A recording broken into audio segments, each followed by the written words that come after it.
Hello, you're listening to Recommendations for My Otaku Spouse. I'm Jen. And I'm Wesley. So let's get started.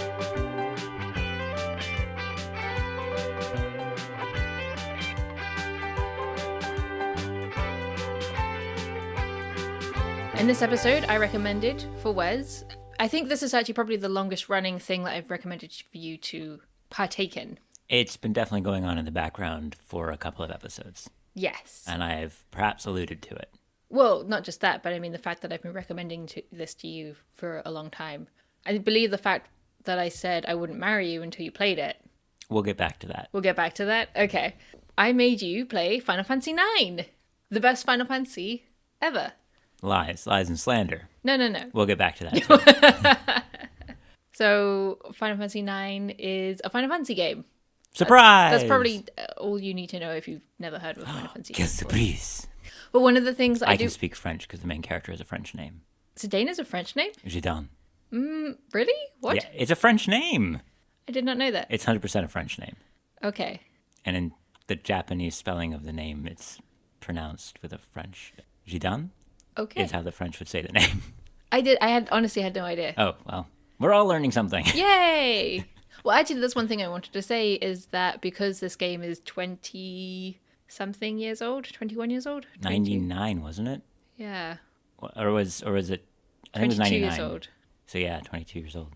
We will be delving into spoilers. The swan song of the PlayStation era Final Fantasies. Yeah, the very last PlayStation 1 game. Really? A whole PlayStation 1? Or Oh, did you just mean no. Final... I mean Final Fantasy. The Okay, I was about to last PlayStation 1 Final Fantasy. Okay, because I was about to say, whoa, that's more than I thought. No. But yeah, so we will be going into spoilers. 21 years old, and 22 years old, and I just finished it. Yay! Yay! Well, the reason I've been telling you to play it forever and because it's the best Final Fantasy ever Lies. is because it was one of my first games. It was Baby Jen getting into video games for the first time. I definitely played other games before 9, but I remember my sister coming home being like, oh, my friend recommended this game to me and I thought we could play it, and then I played it with my sisters, and then I got ahead of my sisters, and then I finished it, and just that, I was hooked. It was just, it was so good. The beginning of the end. It was the beginning of the end. It was amazing. And then I never went back. So, of course, the love of my life. Me. The apple of my eye. Still me. My Prince Charming. Wait, are you talking about me or Final Fantasy now? You. Okay. I'm talking about you. I had to make you play it. Yes. And you played the Steam port. I did play the Steam port. So. How was the Steam port, Wes? Horrible. Completely and utterly wretched. But you're not talking about the game, right? No, just the port. So, not to give away my review, but if you play Final Fantasy IX, which if you enjoy JRPGs, you probably should, don't play it on Steam. Square does two things.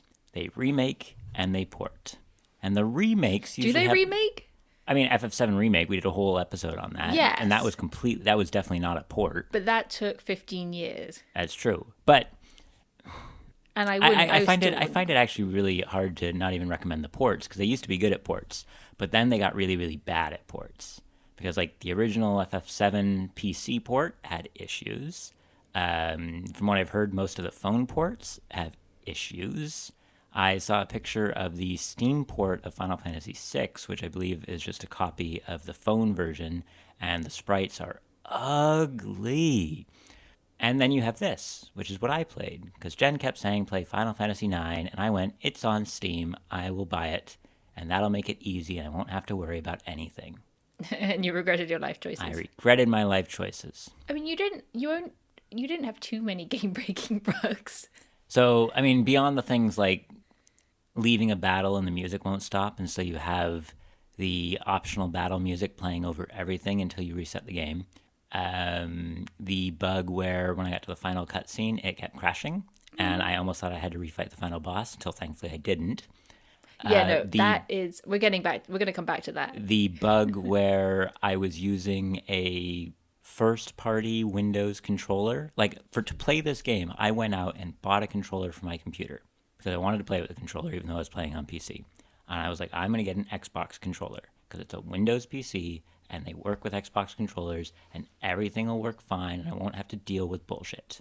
And Steam recognized it, and the game recognized it, which you could tell because all of the button prompts changed to match the Xbox button prompts, which you're like, hey, that's a cool thing. Maybe Square put a little bit of work into this.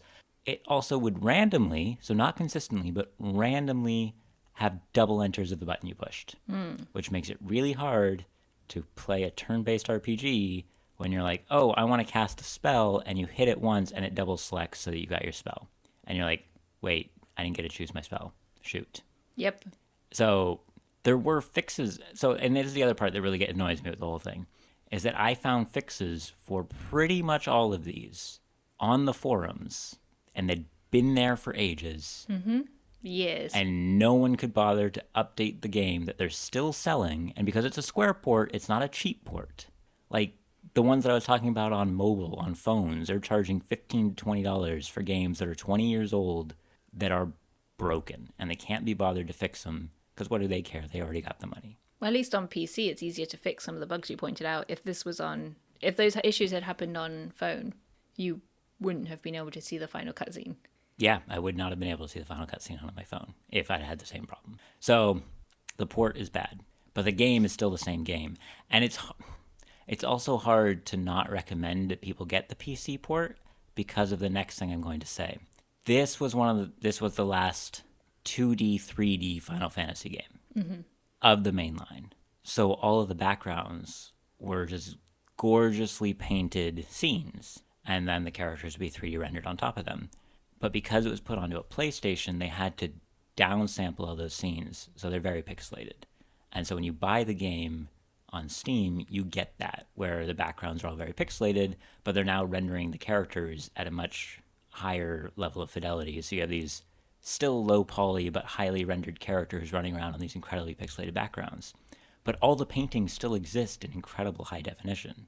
And so fans went out and they found all of those paintings, and they released a pack that you can buy that replaces them in the game with the high resolution backgrounds. So it looks amazing. Again, this is what Square should have done, especially if they want to charge you $15 to $20 for it. And instead you have to install what was it? Oh, it's like 7 gigabyte It's ridiculous. fan port Fan patch, yeah. in order to fix the game to make it look nice.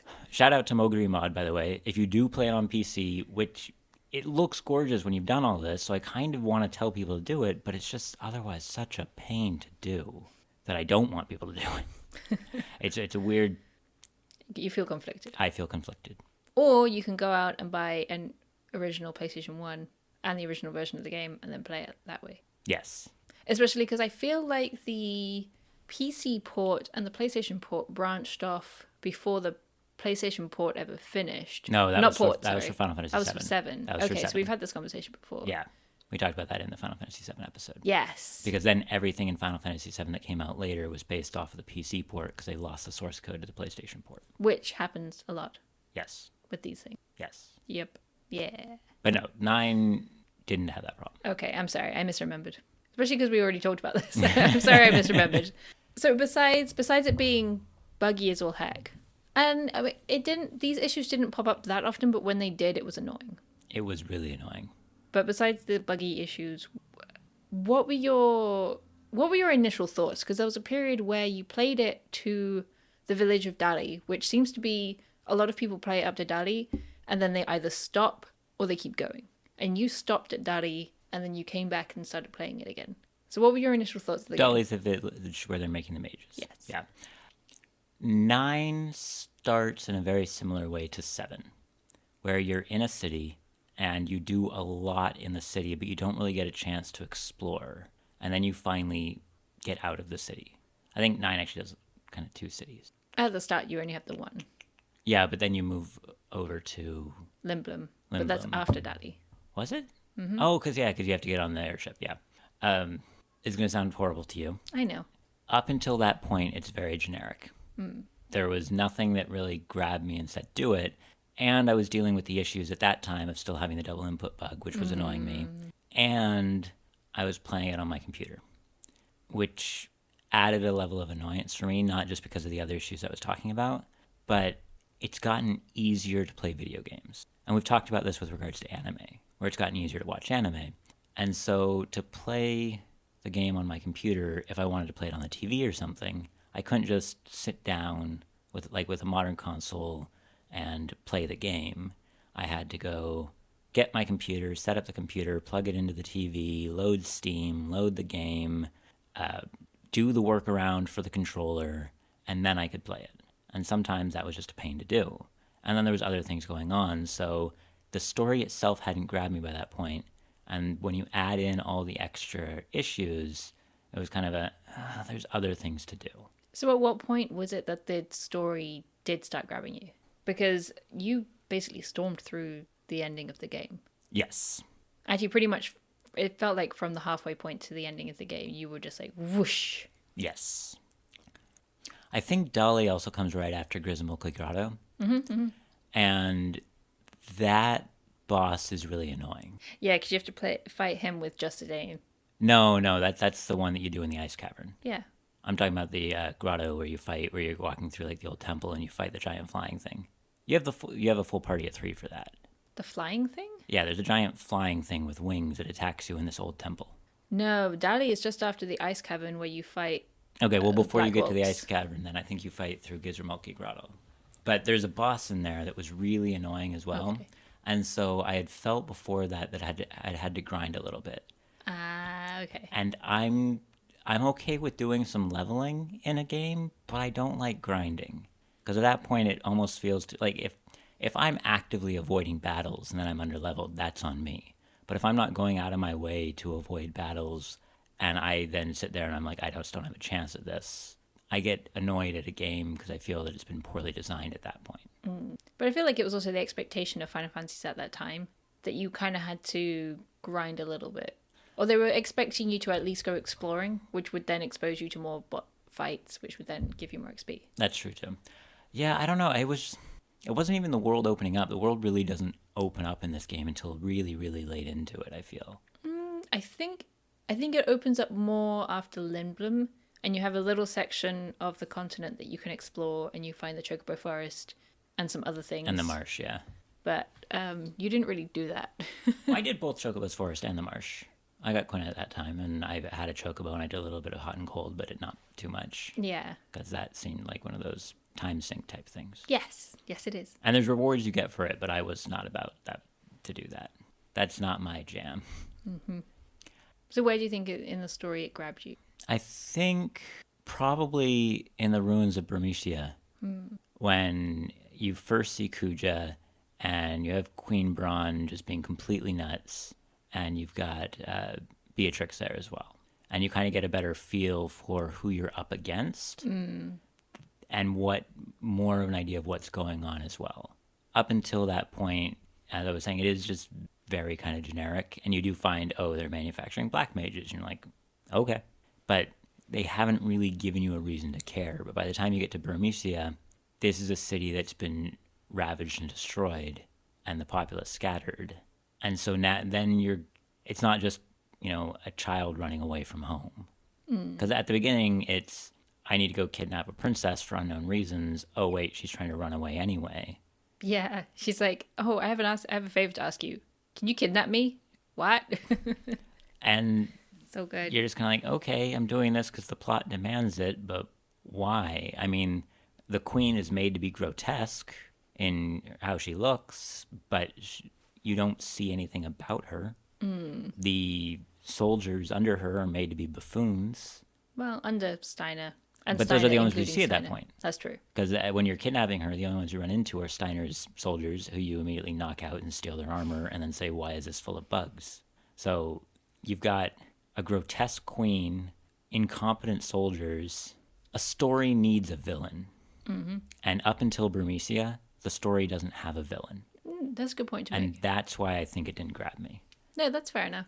But then once the story gets going and you find out more about the villain's plans, and then you get... In my opinion, I remember when I first played it, and it felt like there was like twist after twist after twist. Like, oh, Braun is the villain. Oh no, Braun is not the villain. It's Kuja. Oh no, Kuja's not the villain. It's somebody else. I mean, Braun was the villain. Braun was the villain, but it turns out that she was kind of being mind controlled by him. Yeah. Or heavily influenced, possibly magically. And so it just has all these great... I remember feeling all of these great twists and very solid story from start to end. What did you think of the story? The story picks up in Burmecia, as I said. And I stayed with it right up until probably Terra. I think After Terra or in Terra? after Terra. Okay. In Terra is the game. So Final Fantasies now have a reputation. And I think the reputations of Final Fantasies stem from the PlayStation era. Because before that, they didn't do that as much. And what is that? It's this weird metaphysical bullshit that takes over the story at the end of any Final Fantasy. Like, Yeah. FF7 Remake just decides, hey, for the last hour, we're going to go off the rails and talk about stuff that we haven't given any groundwork for, but we already complained about that, so I won't get back into it. Well, the original game was also, the ending was, sorry, ending spoilers for Final Fantasy VII. Original was Sephiroth going, oh yes, my mother is an alien that traveled the universe and I'm going to do the same by destroying this planet and becoming a meteor and traveling around. Yes. Because I can. And I haven't played 8, but you told me that the main story of that is travel through time to defeat an evil witch. Yes, sorceress, but yes. Yeah, that becomes weird, metaphysical, traveling through time. Everybody has amnesia, it turns out. That one's a little weird. Yeah. And then in 9, coincidentally, if you just take the story that you just told about Sephiroth and you replace the name Sephiroth with Zidane, you have the same story where his, not mother, creator is the leader of a race of people on an alternate planet that travels around consuming other planets to maintain their own planet's life force. But the only people on this planet that you run into are a bunch of fellow clones like yourself, because you and your older brother are too rambunctious and rebellious, so he had to stop making them so good, and instead he gets a bunch of people who just sit around and zone out. I think you're wording it in a very confusing manner. I don't... The part where I felt it got really stereotypical Final Fantasy, modern Final Fantasy... A little too esoteric. Yeah. I mean, not even esoteric. It's just, it didn't need to be all that. It's about the point when the plot stops being shown and just starts, the screen goes a little bit dim and the text is printed on the screen for 5 minutes during a cutscene that you're kind of like, you just wanted to write a light novel, didn't you? And that it didn't lose me. I understood everything that was going on, but I also stopped caring as much because it wasn't a human struggle anymore. It was, we need to save the world. But you can do a save the world story and still look at human emotions and all those types of things. Before that, to some extent, it was about the people in your party. That is and true. After that, it becomes this, we've created machines to distill the life force of a planet to suck it into another planet that exists in an alternate reality that each planet's. And that's not a struggle. But they have to save the world. I get it, but... Well, at least the ending part you managed to get through very quickly. Yeah. So everything from we have a villain to we need to save the world, everything between then was really strong, you think? Aces. Mainly because the villain they've chosen, by and large, is Kuja. You get the idea from the get-go that, oh yeah, sorry, this is the actual guy who I need to care about. Spot the bad guy. Yeah. Mainly because he's the pretty boy, and as I said before, Queen Braun is grotesque. So she's not going to be the villain in a modern Final Fantasy. Mm-hmm. It's just the way it is. Now, the pretty boy can turn grotesque in a modern Final Fantasy, but they're not going to start that way. Spoilers, he doesn't for 9. Yay. He doesn't, no. But it's about when they take it too far, I think. I think if you'd kept it to him capturing Eidolons to get revenge on a planet, that you could even keep most of the Terra and the Garland stuff, I think. I think it's just that, they just stuck too much in at the end. That wasn't properly, it's a foundation. They didn't build a foundation for it. They just kept adding stuff onto it at the end until you kind of get this weird Jenga tower. Where at the beginning you get this pyramid that's leading you up where you have everything feeding into it. And at the end they're just like, and then we'll put a brick here and a brick here and a brick here. And you're like, eh. Funnily enough, it looked like the final dungeon. Yeah. Which is a mismatch of everything put together. Yes. So up to that point, you were saying that the characters in your party... The story is kind of about the characters in your party. Somewhat, yes. Somewhat.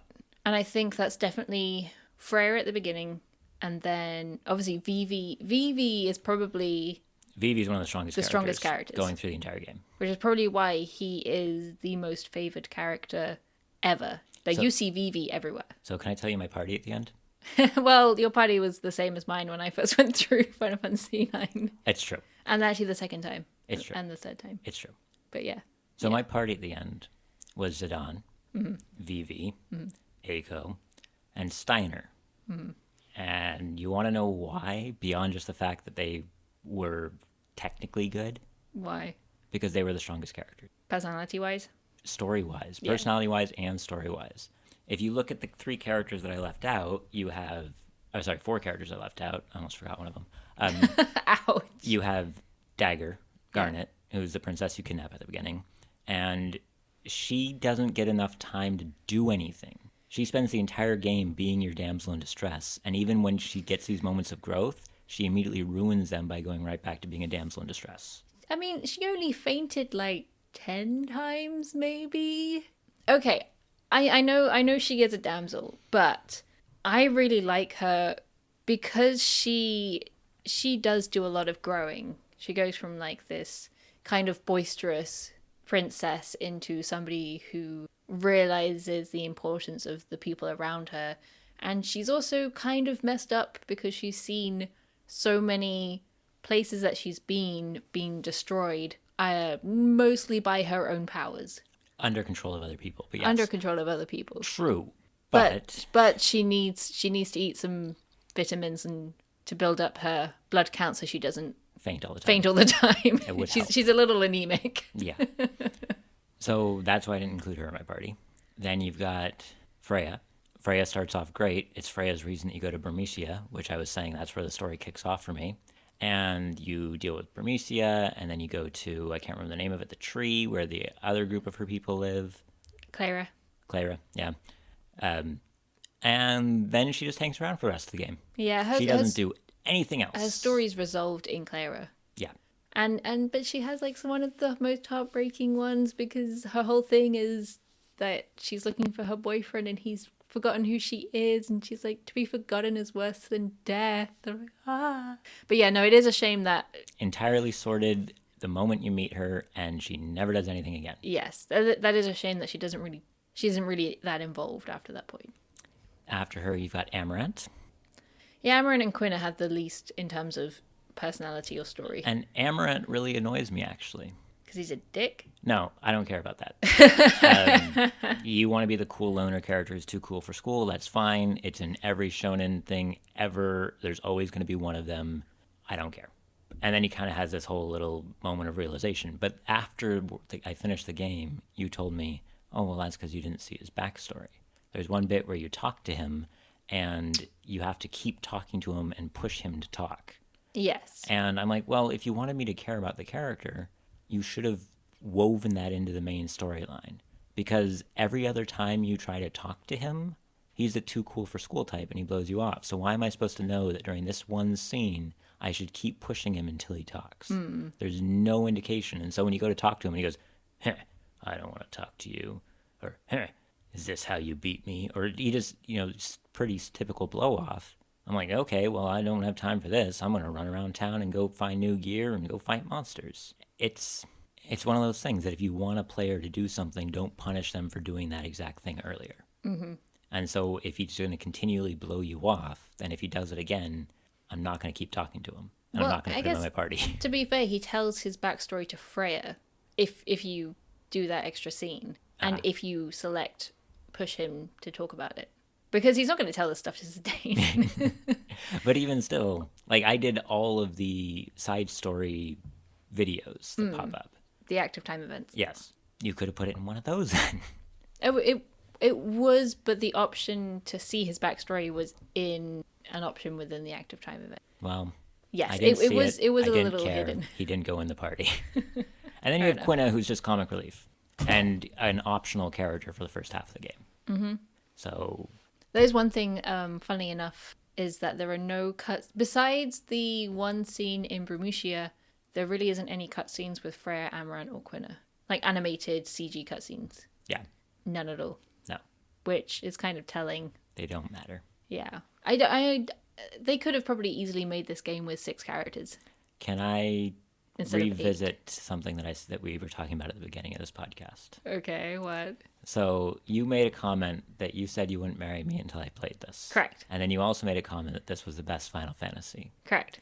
What you left out of that was that in return, I said you had to play Final Fantasy IV. And I played 4. Which I'm not, I technically played it. we're not, and I think, We're not going to start that argument again. and I think 4 is the best Final Fantasy. Yes. And I think that 4 deals with the multi-party aspect a lot better than 9. Because 4 is willing to kick people out of the party when they are not directly influencing the plot. And when you say kick, you mean literally get rid of. Not all of them very die. permanent Not all of them ways. die. Sid goes off to hang out with the dwarves. No, not too many spoilers, just in case people want to play it. Sid goes out to hang out with the dwarves. Okay. Lolly Ho, which is where that reference comes from in 9. But I think that it works better because of that. You have your main cast, which in this game would be Dagger and Zidane and Vivi, and then they add in, and for the first half And of the Eiko. game, Eiko to some extent, but she comes in a lot later. I'm saying from start to finish, your cast is Dagger, Zidane, and Vivi, and they are the ones most closely tied to what the story ends up being. And for the first half of the game, it does a much better job at keeping people around when they're directly influencing the story, even when it's to the detriment of the player. Yeah, no, There's- I agree that 4 definitely did a better job of telling, like you said, the human story, But- especially with the main character. But I think 9 started on that way. I just think it kind of fell off at the end when it's like, oh, well, now we're just going to add people and not remove them from your party. Because there was definitely bits in the beginning of 9 where you're like, shoot, I really wish I had Dagger with me, but I don't, so I don't have a white mage. Or, dang, I could really do with my tank, where's Steiner? Or, there's all these types of things that you want. And part of that, I think, I really enjoyed because it reminded me a lot of 4, and that every character is incredibly unique. Yes. And that's something that a lot of Final Fantasies have lost. I mean, as soon as you got past 4, you went into 5, and 5 had a job system. So if you wanted every character to practically be clones, you could. 6 had the... I can't remember what it's called. But it's essentially materia, so they can all be clones. 7 had materia, so they're all clones. 10 had the battle grid, so they're all 10 keeps it mixed up somewhat. Yes. But 10 you could have it so everybody had their own thing, but it also was easier in 10 to swap out parties in the middle of a fight. So you weren't forced to keep the same people. But so I really did enjoy in 9 that they went back to every character was super unique, and so you had to figure out, how do I do this part of the game without a white mage? Especially because there were a couple of sections that they forced you to play with certain characters. Like there's one fight where you just have Zidane and Quina. So if you've been neglecting Quina this whole time, you're screwed. Yeah. And I also neglected Quina because I hate blue mages. Fair enough. Thankfully, the system for blue mages in this game wasn't as bad as some Final Fantasies. I'm looking at you, 6. But I just cannot stand blue mages. I never think that they've done the system in a way that I find at all entertaining to play.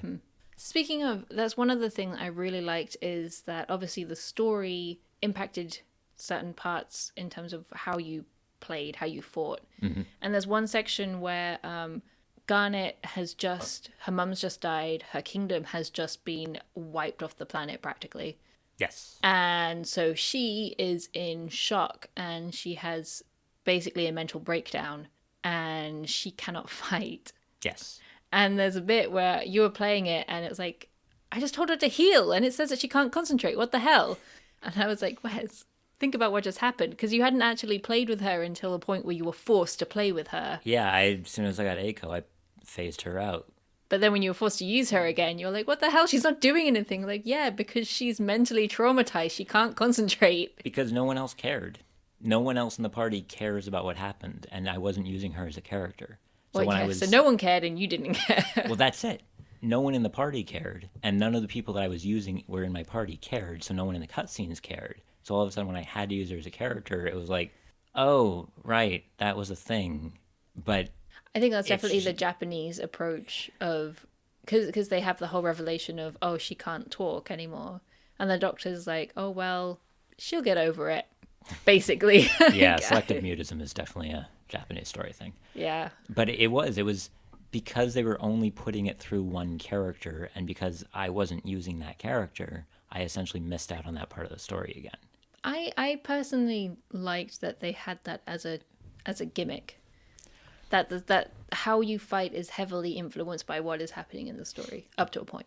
But I think, again, going back to my comparison to 4, it would have worked better if they'd forced her to be in the party.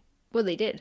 Well, they did eventually, but they'd done it, after enough of a gap that it didn't. The connection was lost because I'd spent too much time with people who didn't care about what happened. Yeah.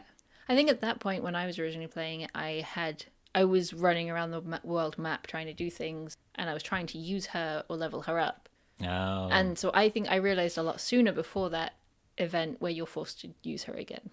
I think that's also getting into one of the things that you were saying after about the halfway point. I just kept going through the game. Mm-hmm. There's another thing that turned me off at the beginning of the game.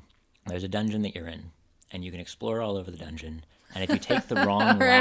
I remember this. If you take the wrong ladder... Like, there's a move... So, you use Moogles in this game to save. Mm-hmm. And so you're going through a dungeon, and in every other dungeon in this game, when you find a Moogle, it means A, you're on the right path, and B, you can save. And so you find a Moogle, and you save, and then behind him, after he saves, he moves out of the way to reveal a ladder. And you're like, okay, I've played Final Fantasies, I'm supposed to go up this ladder. And you go up the ladder, and you instantly find a late-game monster that one-shots your party. Yeah. And I got by that one too. The lesson that teaches me as a player is don't go exploring in places that you're not supposed to. No, it only does that at that one point. Okay, well, that's the lesson that it taught me as a player is don't go exploring in places you're not supposed to. So when they gave me the boat later, I didn't go around exploring the world. I went, well, I already know what's on the Lost Continent because I was just there, and I don't need anything from there. And there's this whole continent that I'm not supposed to go to, I'm assuming. A, because there's no beaches to dock the boat on, and B, because they haven't told me to go there. So I'm at a high enough level, I think, I'll just move on with the story. So I didn't explore because I figured if there was a place I was supposed to, that I could explore in that wasn't on the story beat, it would kill me. Mm-hmm. So I didn't. I think that's a shame because 9 has a lot of side quests. And I think I missed a fair number of them. You missed a lot. Like that Moogle couple that you found, if you keep going back with I forgot the Koopa nuts. If you keep feeding them to them, they have like a whole family. They keep reproducing little baby Moogles. Cute. It's really cute. I don't think I found any of the Koopa nuts, though. I think if I load up my game and go into my inventory, I don't think I've got any Koopa nuts in there. Well, if you do loads of other side quests, you'll find Koopa nuts. Because there's the hot and cold where you can find items with your chocobo, and then it gets to a point where you find a treasure map, and you can take your chocobo out into the world and find treasure. I think I got 2 treasure maps when I was doing hot and cold. And the more you do that, your chocobo then levels up so it can swim in shallow water and then deep water, and then it can climb over mountains, and then it can fly. And then you can go up to like chocobo heaven and meet the fat chocobo, and then you can fight Osmos. So there's like, or there's the side quest with the guy who's collecting coffee beans, or there's a side quest where you can buy loads of items at the auction in order to get Excalibur later on. There are loads and loads of side quests in the game, but what I found really cool is the fact that it doesn't tell you that there's all of these side quests. So you have to kind of either find them or learn about them through other means, not the strategy guide, because that was useless. And I think that's a shame that that's something that we've lost in modern games, because every side quest is just a list that you tick off rather than naturally find. The most modern JRPG I've played is probably Dragon Quest XI. And... well, that was the 9 remake. Which 7 I guess... remake. 7 remake, sorry. Yeah. We're talking about 9. But the most modern traditional JRPG I've played was Dragon Quest XI. Dragon Quest is set in its ways. It is. But I'm using that as a comparison because it also had a bunch... Did it have a bunch? It had side quests. And it would be kind of, you'd talk to the right person in town to set them off or things like that. And I guess that's somewhat how this one was. I don't know, it felt like most of the people I went to talk to just wanted to play cards with me, and I didn't like Tetramaster enough to play. Yeah, that's fair enough. In the original game, they didn't tell you who wanted to play cards. So you had to press X with everybody if you did want to play. And so Tetramaster was a side quest I actually skipped, because I didn't care about it. I played Tetramaster when the plot demanded it of me. And you won. And I won. Yay. Hooray. Completely accidentally. Actually, speaking of how things changed, there were a couple of other improvements, maybe? Question mark? Besides the game-breaking bugs that you've already talked about. Okay. So I guess apparently they updated the music. Did they? When you started playing it, and I was like, what the heck is that? That was part of the mod. That was part of the mod? That was part of the mod. Okay. The mod adds in some of the like symphonic remixes from the various Final Fantasy IX Symphony discs that have come out in the 2 decades. Well, I didn't like that, so I'm glad you turned that off. Okay. But they added a continue button. There is a continue button. And I'm like, in my day, I had to fight from the last Moogle. If I died during the last boss fight, I would have had to restart from the save point. And you just hit continue, and you could just jump right in and save half an hour's worth of time. I don't think it was a full half hour, but yeah. It felt like that when I was doing it. I think they also sped up the battle slightly. Oh, I set battle speed to max in the option menu. That'll be why then. You could do that on the original PlayStation, though. What? Yeah, if you go into any Final Fantasy game, probably not the first 3, but if you go into any Final Fantasy game and you go in the option menu, you can just turn battle speed up. Fine. Reading is difficult. I didn't explore the menus. I was young. I was like 12. You want to know another fun thing you can do in the menu in Final Fantasy IX? What? So traditionally, Final Fantasy games, all the text boxes are blue. Mm-hmm. And in Final Fantasy IX, they're gray. Yes. But one of the things you could actually go change in the menu is change them all back to blue. I did know you could do that. I like that little touch. And that actually leads me to something that I really did enjoy about this. This game is a who's who of Where's Waldo. Who's who of Where's Waldo? For references for Clue to fans. For Clue fans, for references to old Final Fantasies. For 7 and 8, because they are... Sorry, it's a reference to classic Final Fantasies. And as I've said before, 7 and 8 were the start of the modern Final Fantasy. Mm-hmm. So it like makes a one-off reference to those, but it just is loaded with references for games 1 to 6. And it was kind of fun to see which ones would come through for that and where they'd stick them in.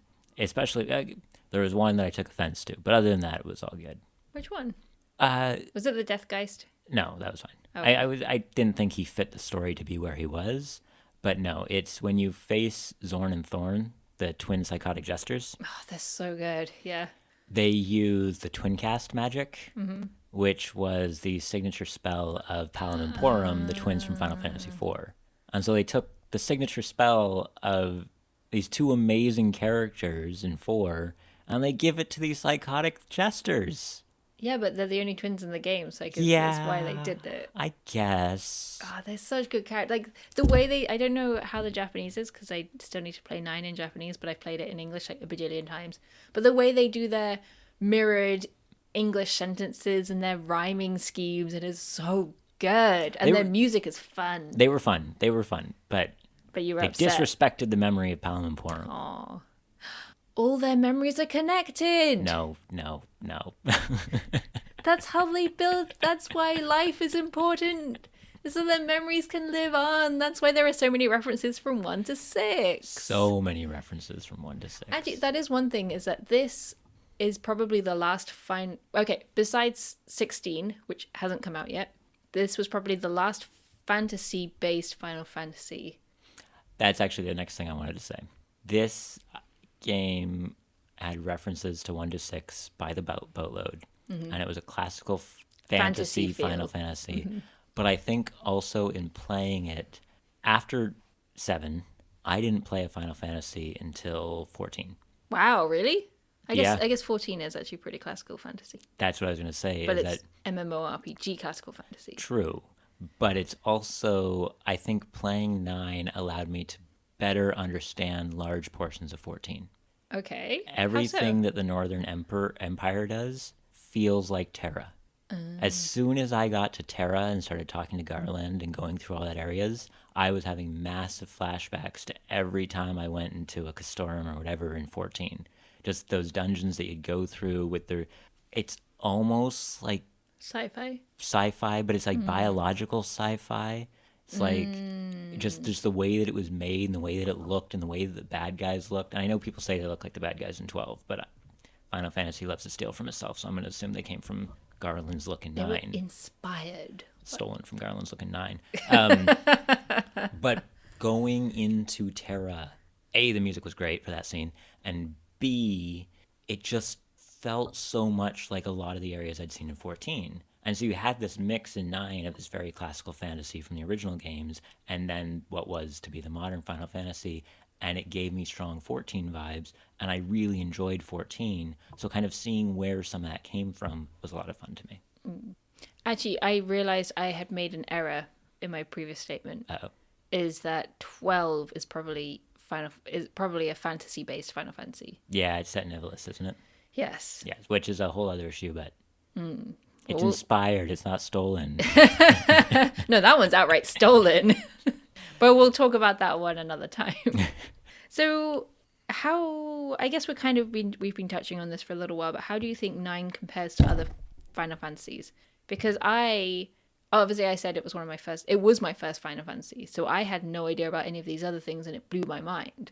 Whereas you've played a lot of the other Final Fantasies and you're a lot more experienced with them. So how do you think it compared in terms of the other, both classic and new? Oh, well, as I said, 4 is my favorite. 100% 4 is my favorite. And I'd probably put this I'd put this one in probably at number 3. Ooh, what's number 2? Heavensward, which is the first expansion for 14. Yeah, okay. And I really, really enjoyed Heavensward. It was similar to how you said I did for the second half of this game. I just tore through Heavensward without stopping almost. I guess you could probably get back into that then so you can play... Yeah, I've heard really good things about Shadows of Mordor. Shadowbringers. Yeah, that's it. But if we're not including MMOs, this would probably now be my second favorite Final Fantasy. And I think... Woohoo!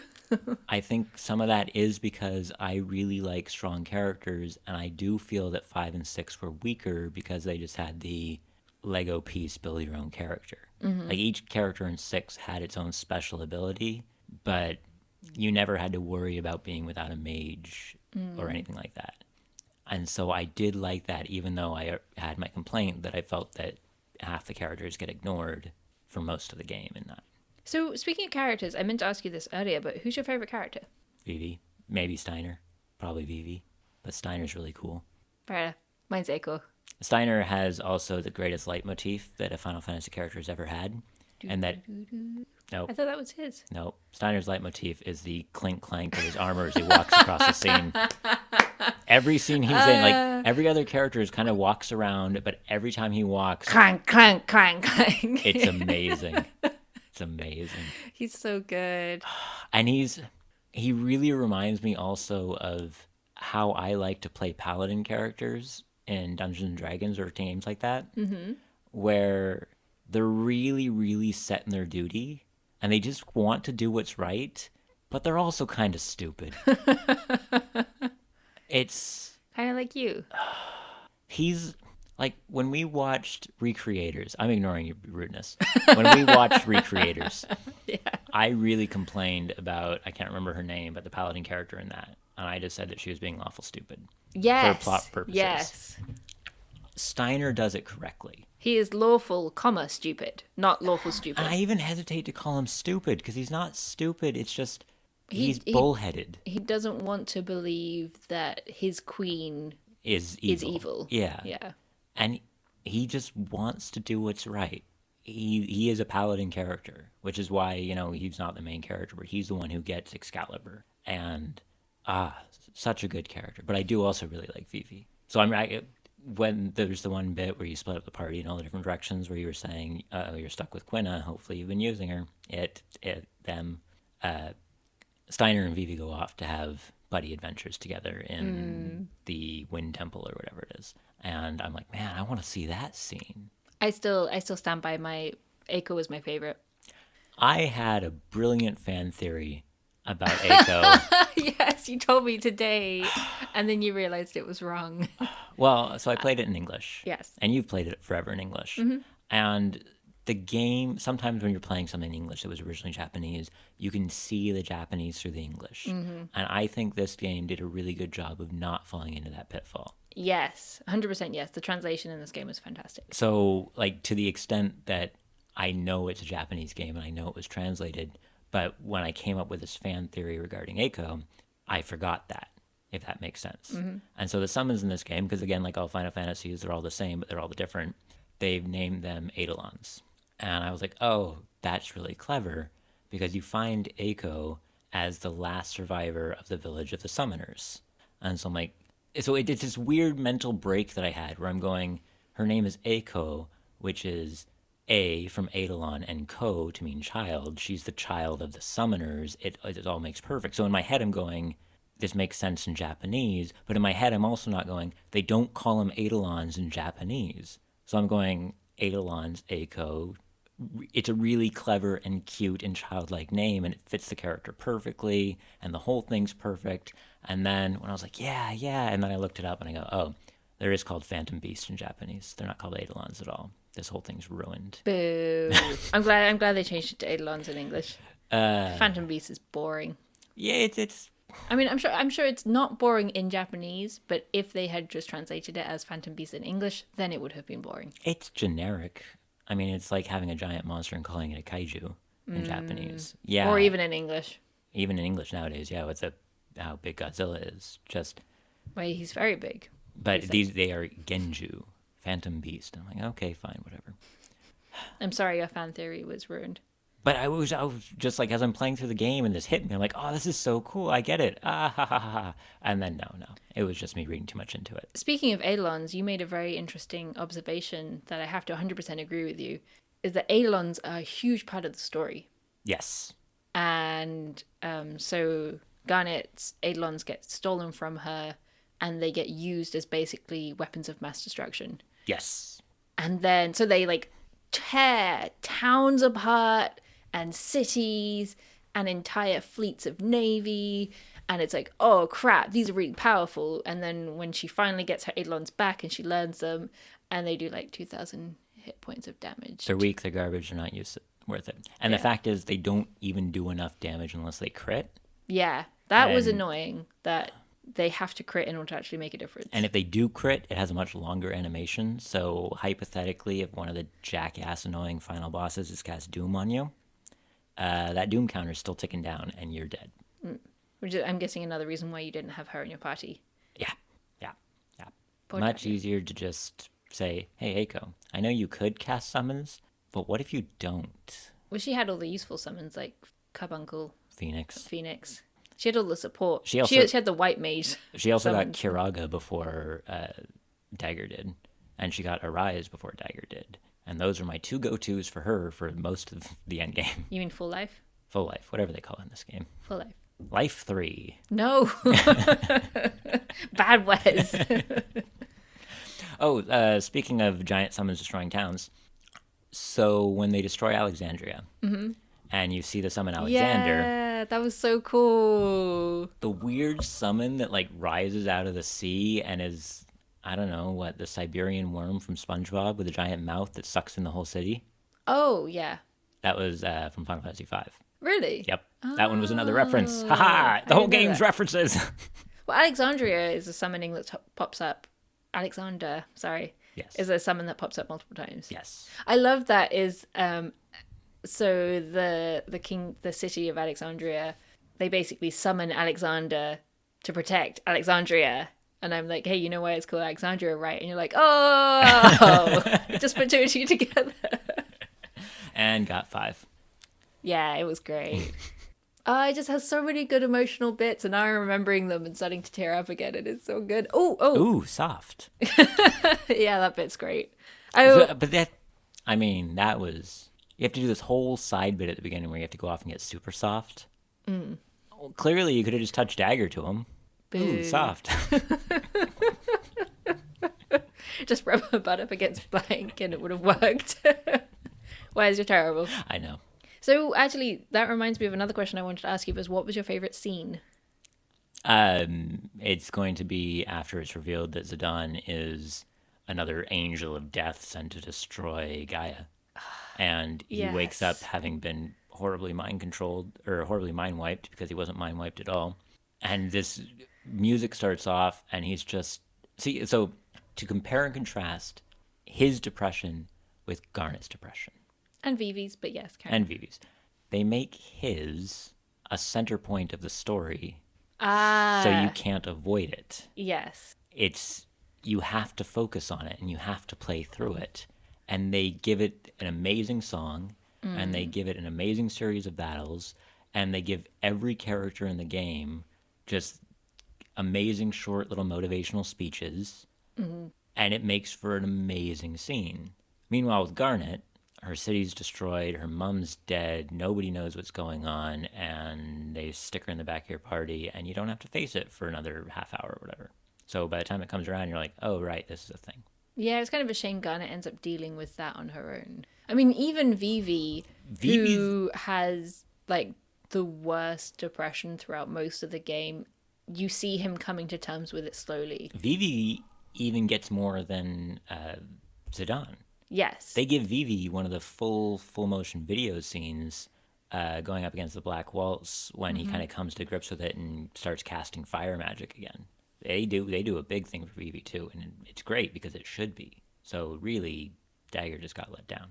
I mean, Vivi, I don't think really comes to terms with how he feels until you get to the Black Mage and he's able to talk to the mages themselves. And yeah, I think that's a big part of his story, but I think his initial like finding confidence in order to fight back. Yeah. Yeah. I think they do a much better job with that at the beginning. I agree. But yes, no, I have to 100% agree with what your favorite scene is my favorite scene as well. Plus, it's got a great tune to go with it. It's such a good tune. It's so good. Actually, the sound, I mean, again, I'm biased and I have the soundtracks and I've listened to them and I'm playing through the piano music right now and learning them, and so I'm very, very biased, but the music in 9 is so good. Yeah. It's really hard to pick out a not good tune because every single piece just fits the scene so well, or the characters. I also like the first song that really got stuck in my head was Vamo alla flamenco. Vamo alla flamenco, which is the one that plays when you have your sword fight duel. That's just because you like Spanish guitars. I do, it's true. But then they keep revisiting that tune throughout the game, and they keep reimagining it in different ways, and they'll slow it down, and they'll change key or whatever, and it always fits. It's great. No, they do a fantastic. Like the main theme, Melodies of Life, is the world map theme, but they've changed it up so it fits better, and they repeat these same themes over and over and over again, and yes. But yeah, thank you for letting me relive Final Fantasy IX through you for the bajillionth time, and for actually playing it and enjoying it enough to make it one of your top Final Fantasies. Yeah. I need to replay 4. I'm going to replay it from the beginning, and then maybe we could talk about it. Sure. I mean, and so it's like, before anyone comes at me in the end, it's like, well, what about this one or what about that one? I really think that games like 6 have a great story. I just think that it, character-wise, has some of the same problems as 9, and that so many of your characters just sit around not doing anything and not directly impacting for a while, that it's kind of like, why are you here? Because again, in 6, the story really comes down to... I've not played it. That's the one we're going to play soonish, yeah. But like 9, the main thrust of the story centers around a few key characters. And you've got 12 party members. No, you've got 14 party members in that game. 6? In 6. There's, I think, 14 party members. You're kidding. No. What? And in the final dungeon, you got to use at least 12 of them. 12? Yes. What the heck? Yeah. Wow, no wonder they didn't want to do that again. So it kind of falls apart at some level because you can't keep that many characters under control or tied into a story. I mean, as we saw in 9, you have 8 characters, and that's a struggle. And half of them go off, yeah. I guess that's probably why in 15 they only have 4 characters. In 14, 2 of them, in 6, I was saying there's 12 and then 14. That's because 2 are optional. Oh, okay. Like, actually optional. Oh, so kind of like 7 where you have 2 entirely optional characters. Maybe 3 are optional. I'd have to replay 6. But that's a lot of characters. That's an insane number of characters. And most of them just spend to use the old joke, most of them you just chuck on the airship and forget about them. Whoops. So it's got a great story, but not short and sweet is good. Yeah, when I think about the other Final Fantasies, like the fact that 15, the story is split over 7 DLC, 2 movies, a novel, it's just like, no. And in 13, the fact that you have 13 games. And the first one is, I'm not even going to apologize, boring as shit, with the most esoteric crap I've ever had the misfortune of reading. It's like, what happened to all the good stories? I hate to say it, but 7 is the game that people call like the rebirth of Final Fantasy, but it's also the beginning of the end. Because every single Final Fantasy since then is trying to be so. Yeah. And when you look at what they did when they remade 7, yeah. they took the wrong lessons learned from it and expounded upon them. But it sold, so. Hooray. I'm really glad, though, that Yoshi P is in charge of 16. Because I'm really hoping... Because I loved 15. I enjoyed it, but the story was crap. So I'm really hoping that Yoshi P can bring back the classic Final Fantasy stories and a really strong narrative. He saved 14. Yeah. And if they do what they did with 15 and you have to download a bunch of DLCs, I'm going to be really pissed off. So, I'm really glad you like Final Fantasy. I do. Yeah, I love the Final Fantasy series, but it's a love-hate relationship. Not as bad as Kingdom Hearts, but yeah. We won't get started on that one. Well, I'm glad you enjoyed 9. And we're going to play another Final Fantasy that you haven't played and I haven't played in forever next, and then maybe we'll talk about it again. Yeah. Slowly over the course of Otafu Susume, we will just end up reviewing a lot of Final Fantasies, I guess. Yay! Yay! Well, thanks for listening. You can find us at anniebroscreative.com. You can find us on Twitter at AnnaBrosCreative. And if you enjoyed this episode and know another Final Fantasy 9 fan who might appreciate or completely disagree with our rants, feel free to pass it on to them, as well as leave a comment. On the website or on Twitter, and we will try to say something snarky back. Yay! Hooray! Thanks for listening. I've been Wesley. I've been Jen. Bye! Bye!